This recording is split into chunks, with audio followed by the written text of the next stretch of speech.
வேலைக்கு விட்டுட்டு வாரேன். நீங்க அக்காவோட வீட்டில் இருக்கணும். நானும் வாரேன் அக்கா. இந்தாங்க போன். இதை பார்த்து கூட இருக்கும். நான் தெரியாம அப்பா கொஞ்சம் இருக்கிற போனை பறிச்சு போடு அப்பா. மகள், நான் நினைப்பேன் போனை பறிக்க வேண்டாம். இப்ப கூட்டி கொண்டு போனா நேரம் போயிடும். நீங்க 2 பேரும் பள்ளிக்கு போக வலிக்கிறோம். மகள் அடலியா, நீங்க தங்கச்சியை பார்த்துக் கொள்ளுங்க. இப்படியே கண்ட நேரமெல்லாம் போன் பலதாக்கிறது நீங்களும் அம்மாவும் தான். அழுத போன், சாப்பிட்ட போன், அவ எப்படி படிக்கிறது, படிப்புல குறைவா இருக்குது, போன் தான் காரணம். உங்க விளங்குதாப்பா?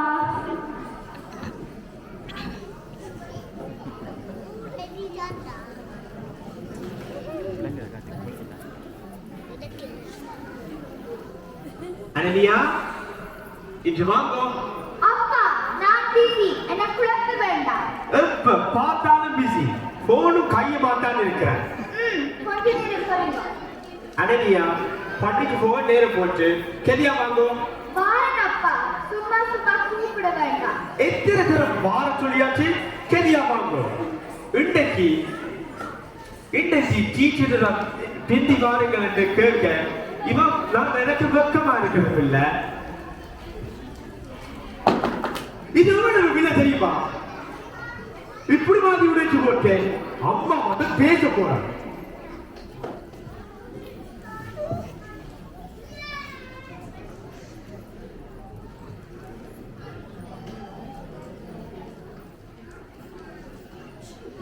மலமை போல் கடைசியில இருந்தா அன்னைக்கு வேணும் ஆசிரியர். நான் உங்களை என்னை சந்திக்க சொல்லி பலமுறை அனலியாவுடன் சொன்னேன். அவ சொல்லவில்லையா? அனலியா மறந்துட்டா போல. மன்னிக்கவர். அனலியா வெட்டிக்காரியாக இருந்தவா. கொஞ்ச நாளா அவ படிப்புல குறைஞ்சு கொண்டு போறா. என்ன காரணம் நீங்கள் கவனிக்கவில்லையா? கொஞ்சம் நேரமில்லை ஆசிரியர், கவனிக்கவில்லை. அம்மா தான் படிப்பை கவனிக்கவா? என்ன நடக்குது என்று எனக்கு ஒன்றும் தெரியாது. பிள்ளைகளை நாம் தான் கண்டும் கருத்துமாக கவனிக்க வேண்டும். இந்த தொழில்நுட்ப வளர்ச்சியுள்ள காலத்தில் பிள்ளைகள் கைத்தொலைபேசியை பாவித்து பல விடயங்களை கற்றுக்கொள்கிறார்கள். அனலியாவும் அப்படி பாவிக்கிறாங்க நினைக்கிறேன். இல்ல ஆசிரியர், நான் போல் கண்டுபிடி கொடுப்பதில்லை. போன் விஷயத்துல நான் சரியான கண்டிப்பா இருக்கிறேன். பிள்ளைகளை குறை சொல்ல வேண்டும் என்று சொல்லவில்லை. கொஞ்ச நாளா நான் அவதானித்ததை கொள்கிறேன். நீங்கள் கவனித்துக் கொள்ளுங்கள். ஓமோ, இனி நான் கவனிக்கிறேன்.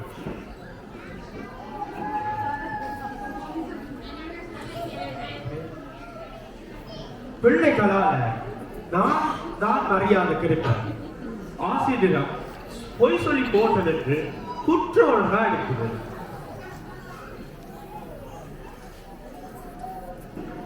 போன் உடைச்சதும் நல்லதா போச்சு. இனி நான் கண்டிப்பா எடுக்க வேண்டும். ஒடுக்கா கிரிக்கெட் ஸ்கோர் பார்ப்போம்.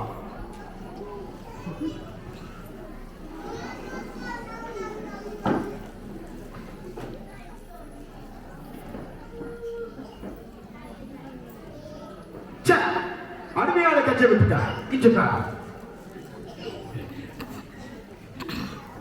ஐயோ, பிள்ளை பள்ளியால வந்திருப்பா. நான் கிரிக்கெட் ஸ்கோர் பார்த்து கொண்டு இருந்ததுனே நேரம் போச்சு. அனலியா, அனலியா, எங்க இருக்கிறீங்க? என்ன செய்யுது? அனலியா, அனலியா, இது வாங்க, தங்கச்சி வாங்க, உடனே நடத்துவோம். போ வாங்க. இத வாரன் அப்பா, வாரன்.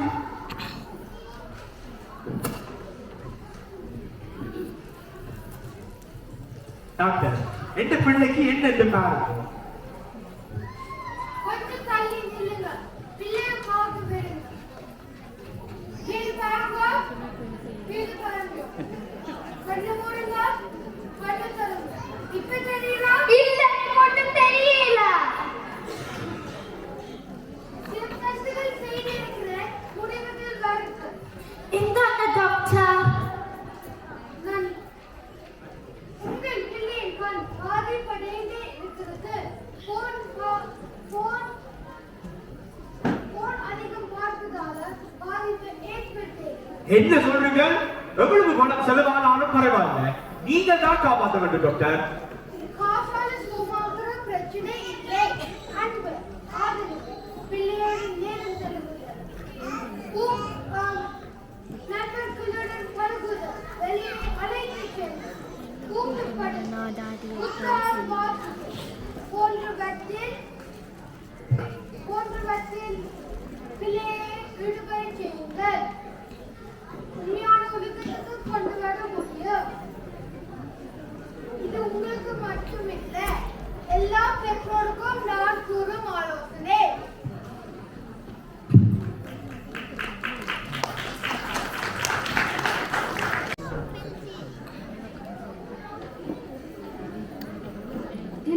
வாங்கோ களைச்சு போனீங்க.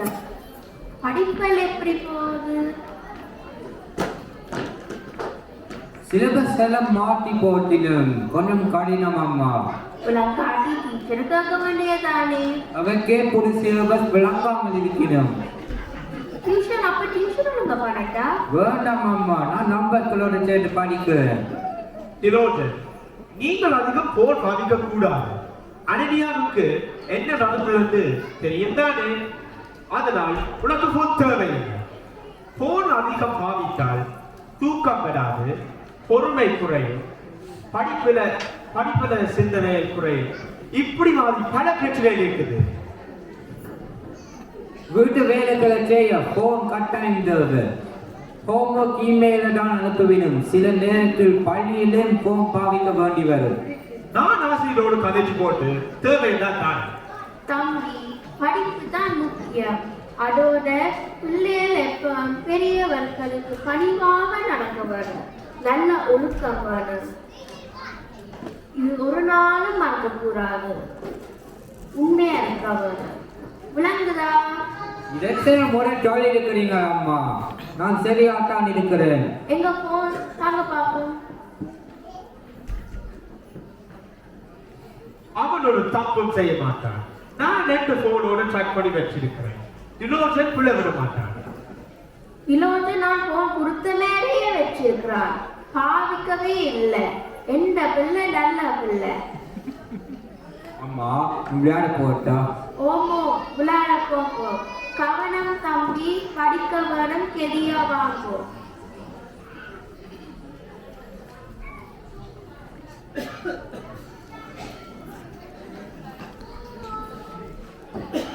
விடுதேன், இங்க வா வா. நான் உங்களோட விருப்பமான கேம் டவுன்லோட் பண்ணி இருக்கிறேன், கோட் சிமுலேட்டர். வா வா, கரைய பார்ப்போம். அது சரி, நீ இப்படி சிம் மாற்றி மாற்றி பாவிக்கிறது பிரச்சனை இல்லையா? வீட்டுக்கு தெரிய வந்தால் என்ன செய்வ? அதைப்படி தெரியும். எனக்கு சுதந்திரம் கொடுக்காமல் துப்பாயம் வேலை பார்த்தால் நான் இப்படித்தான் செய்வேன். கனவு இப்படித்தான் செய்யணும். பெற்றார் அங்கோட காலத்தை பற்றி யோசிக்க வேண்டும். நீ சொல்றதும் சரிதான். பெற்றார் கடுமையாக கண்ட்ரோல் பண்ணதும் தாங்கள் படித்த மாதிரியே நாங்களும் இருக்க வேண்டும் என்று நினைக்கிறதும் எங்களுக்கு சரி வராது என்பதை புரிந்து கொள்ளாட்டி நாங்கள் எப்படித்தான் கொலை செய்வோம். அதில் பிழை இல்லை.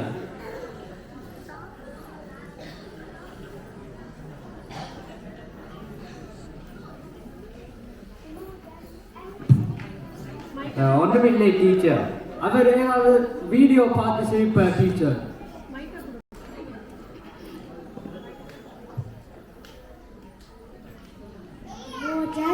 நான் உங்களை கவனித்து கொண்டு வாரேன்.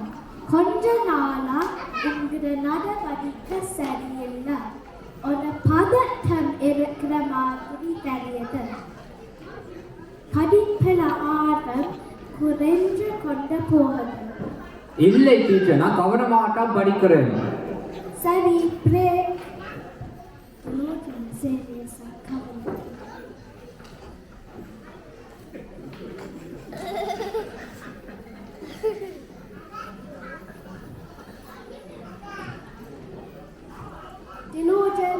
என்ன பார்த்தீர்கள்? அது பாடத்தில் உள்ள ஐயாங்களை பற்றி பார்க்கிறோம் டீச்சர். உனக்கு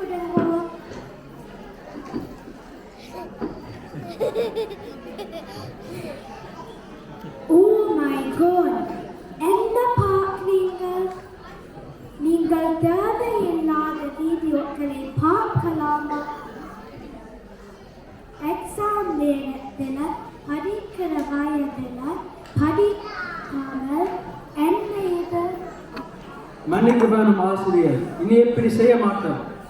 வீட்டுக்கு சொல்ல வேண்டாம், மன்னிக்க வேண்டும் ஆசிரியர். நீங்கள் தேர்வில் அடுத்த புள்ளிகளை பாருங்கள். ரிஜன், நீங்கள் அடுத்த புள்ளிகள் போதுமா? தப்புட்டான் டீச்சர், நான் இப்போ உணர்ந்துட்டு இனிமேல் கவனமா படிக்கிறேன். பெற்றோர்களே, பிள்ளைகளின் எதிர்காலத்திற்கென்று நீங்கள் ஓடி ஓடி உழைப்பதை விட பிள்ளைகளுடன் நேரத்தை செலவிடுங்கள்.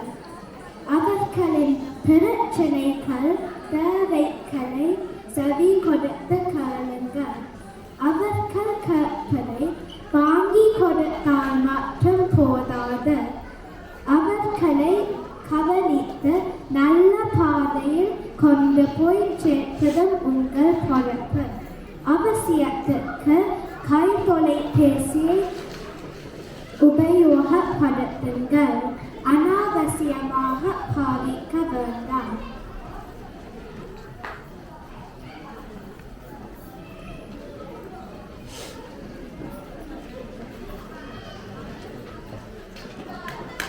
அனைவருக்கும் வணக்கம்.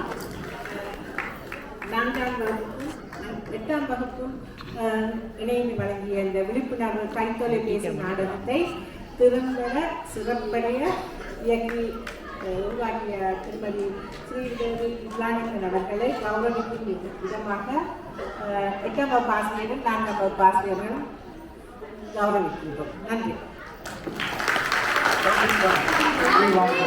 வா